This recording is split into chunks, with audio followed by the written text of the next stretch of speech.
Regardez-le. Il s'est arrêté net. Ses pattes ne bougent plus, sa queue est suspendue dans l'air, et ce petit nez, ce minuscule nez humide, frémit à une vitesse que vos yeux peinent à suivre. Vous l'avez rappelé. Il ne vous a pas écouté. Vous avez tiré sur la laisse. Il a résisté. Et vous vous êtes dit, mais qu'est-ce qu'il peut bien trouver d'intéressant dans cette touffe d'herbe mouillée? Cette question, presque tout le monde se la pose. Et presque tout le monde y répond de la même façon. Bah, les chiens adorent renifler. C'est dans leur nature. Et on passe à autre chose. Mais aujourd'hui, je vais vous montrer que cette réponse, aussi sincère soit-elle, passe complètement à côté de quelque chose de fascinant. Quelque chose qui change radicalement la façon dont vous comprenez votre chien. Et je vous préviens, à la toute fin de cette vidéo, je vais vous révéler un détail précis, un petit geste que vous faites probablement chaque jour et qui, vu sous l'angle de ce que vous allez apprendre ici, n'aura plus jamais la même signification. Gardez ça en tête. Je me souviens d'une matinée de novembre, dans un parc près de chez moi. Une femme promenait son labrador chocolat, un grand mâle, très calme, du genre à avancer tranquillement sans tirer sur la laisse. Sauf que ce jour-là, il s'était arrêté devant un lampadaire et il reniflait, reniflait, reniflait. La dame regardait son téléphone, impatiente. Elle a fini par dire à son chien, à voix haute, « Tu es vraiment bizarre, tu sais ça ?» Et j'ai souri, parce que je venais justement de lire une étude qui m'avait coupé le souffle. Ce chien n'était pas bizarre. Il était en train de lire. Oui, lire. Et c'est exactement ce que fait votre chien chaque fois qu'il plonge son nez dans l'herbe, contre un tronc d'arbre, le long d'une clôture, ou sur un trottoir qui semble, à vos yeux, parfaitement ordinaire. Voici ce que la science a mis des décennies à comprendre pleinement. Le nez d'un chien n'est pas juste un organe sensoriel amélioré. C'est un système d'analyse d'une sophistication vertigineuse.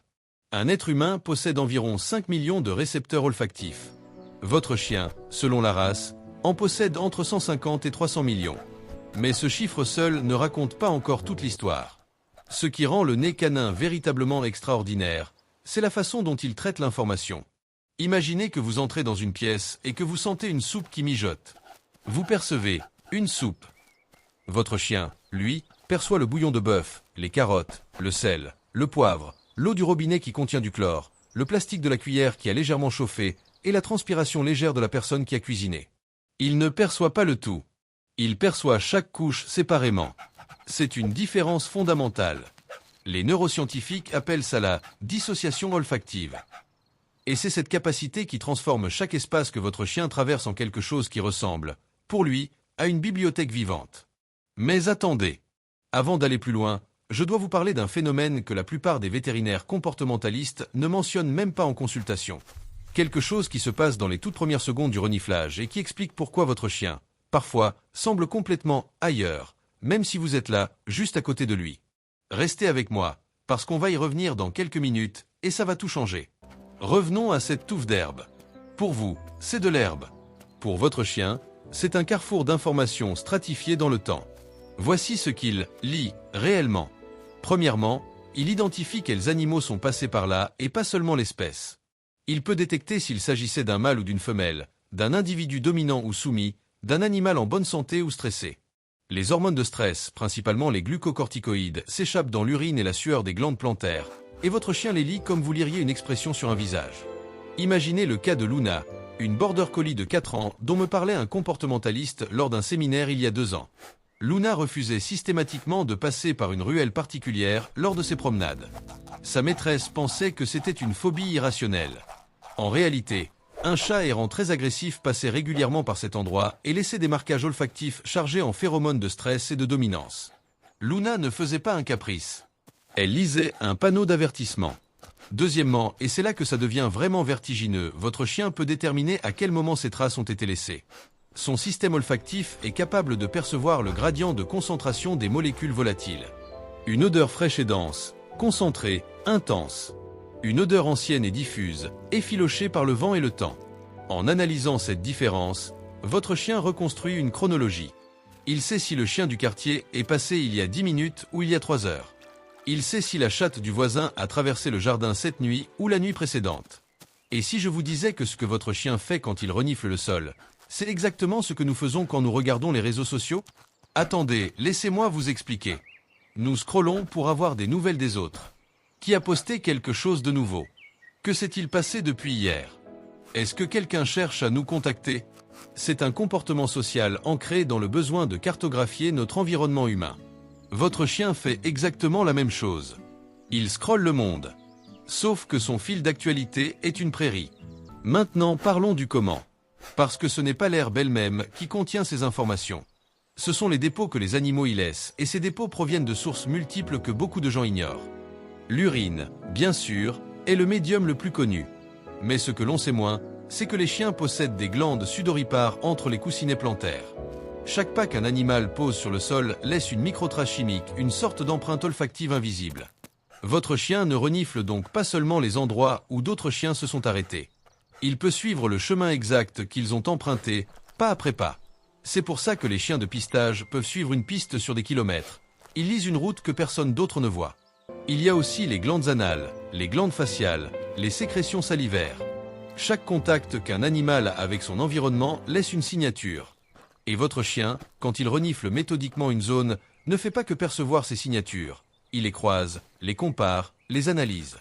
Il construit une image mentale d'un monde social qu'il ne voit jamais directement. Les chercheurs de l'université de Lund, en Suède, ont mené une expérience fascinante. Ils ont entraîné des chiens à identifier l'odeur de personnes atteintes de maladies comme le cancer ou le diabète, avant que ces maladies ne soient diagnostiquées cliniquement. Les résultats étaient suffisamment précis pour que l'on envisage sérieusement d'intégrer les chiens dans des protocoles de dépistage médical. Ce n'est pas de la magie, c'est de la chimie. De la chimie que votre chien maîtrise infiniment mieux que n'importe quel instrument humain. Mais voici quelque chose qui m'a personnellement bouleversé quand j'ai creusé le sujet. Ce que votre chien renifle dans l'herbe, ce ne sont pas uniquement des données neutres et objectives. Il perçoit les états émotionnels des autres animaux et des humains. La peur, le stress, l'excitation, le deuil, tout cela a une signature chimique. Et votre chien la détecte sur vous, sur les inconnus, sur les autres chiens du quartier. Je vais vous raconter quelque chose. Un ami m'a parlé un jour de son chien, un berger australien appelé Sable. Après le décès de sa grand-mère, il avait remarqué que Sable passait de longues minutes à renifler le manteau de la vieille dame, accroché dans l'entrée.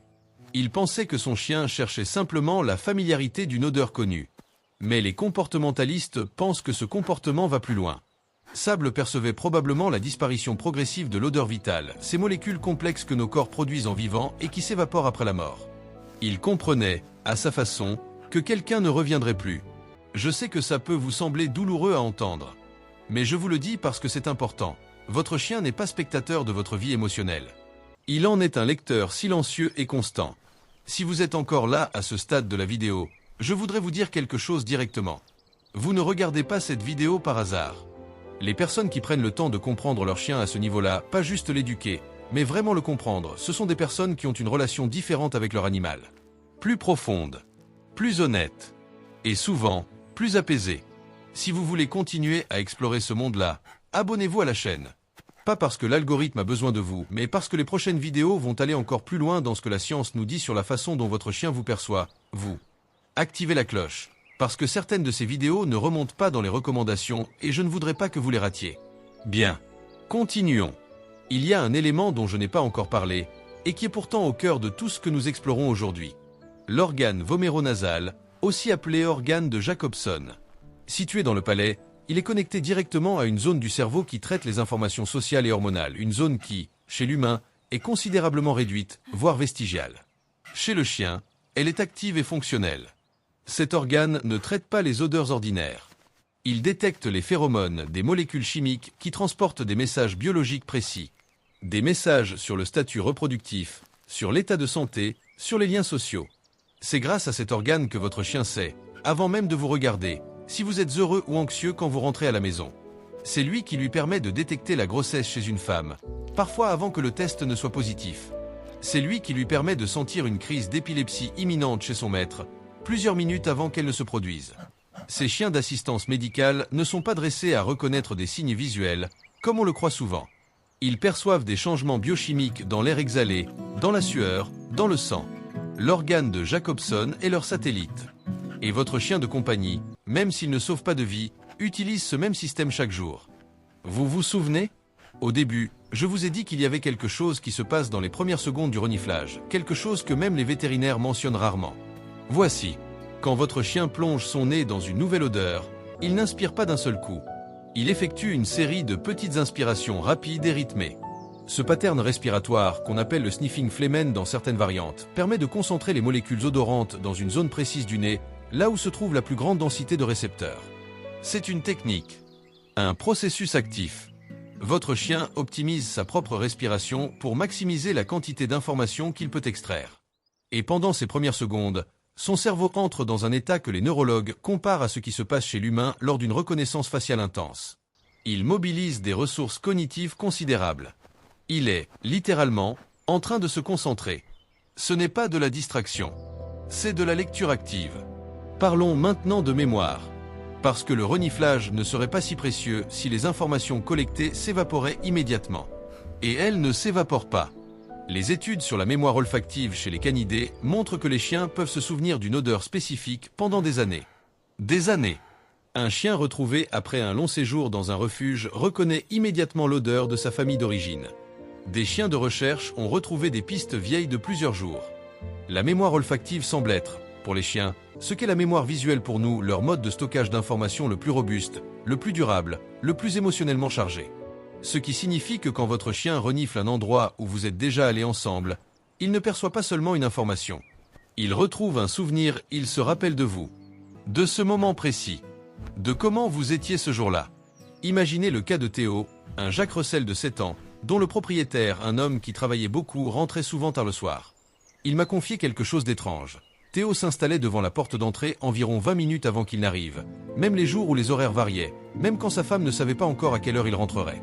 Pendant longtemps, la famille a cru que c'était une sorte de sixième sens mystérieux.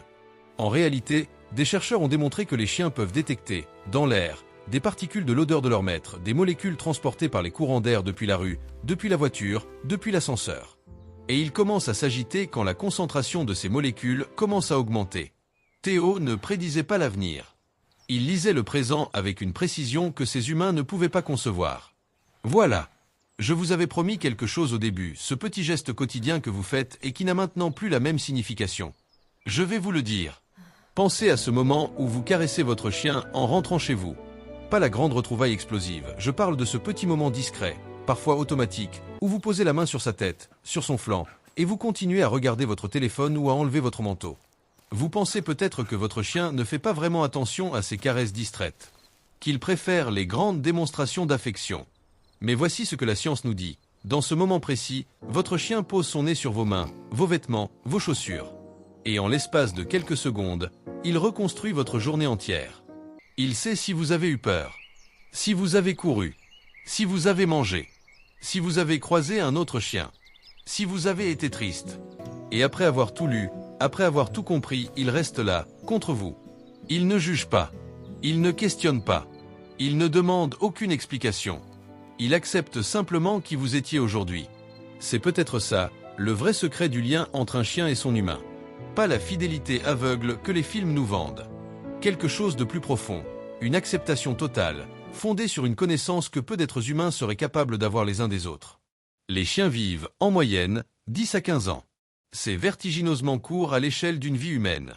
Mais pendant ces années, chaque promenade, chaque touffe d'herbe reniflée, chaque lampadaire analysé avec soin, c'est votre chien qui cartographie son monde. Un monde où vous occupez une place centrale. Une place qui a une odeur, une texture chimique, une présence qui lui est plus familière que n'importe quelle autre.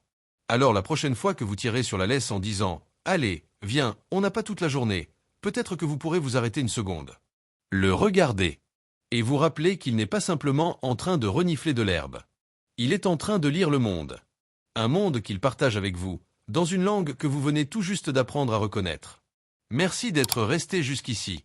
Si cette vidéo vous a touché, et je crois qu'elle l'a fait, partagez-la avec quelqu'un qui aime son chien autant que vous. Pas pour la viralité. Parce que certaines façons de voir les choses méritent d'être transmises. À très bientôt.